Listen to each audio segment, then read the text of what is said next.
తమిళనాడు కన్యాకుమారి నుంచి 11 కిలోమీటర్ల దూరంలో సుచీంద్రంలోని ఆరుల్మిగు తనుమలియన్ ఆలయం 2 ఎకరాలలో 2 గోపురాల ప్రవేశ ద్వారాలతో తూర్పు గోపురం 11 అంతస్తులతో 44 మీటర్ల పొడవు ఉంటుంది.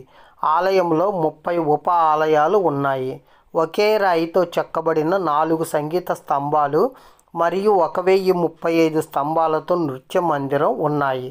బ్రహ్మ, విష్ణు, మహేశ్వరులు ఒకే విగ్రహంలో దర్శనమిస్తారు. స్థానుమాలయ అని పిలుస్తారు. ఆలయంకు తూర్పు వైపున 22 అడుగుల ఎత్తులో గ్రానైట్ దిమ్మతో చెక్కబడిన హనుమాన్ విగ్రహం ఉన్నది. సతీదేవి శక్తిపీఠం, పై దంతాలు పడిన ప్రదేశం.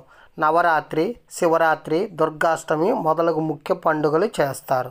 సందర్శించవలసిన నెలలు ఆగస్టు నుంచి మార్చి వరకు. ఆలయ సమయం ఉదయం 5 గంటల నుంచి 1 గంట వరకు, సాయంత్రం 4 గంటల నుంచి 8 గంటల వరకు. నాగర్కోయిల్ బస్ మరియు రైల్వే స్టేషన్ నుంచి 5 కిలోమీటర్ల దూరంలో ఉంది. తిరువనంతపురం విమానాశ్రయం నుంచి 76 కిలోమీటర్ల దూరం.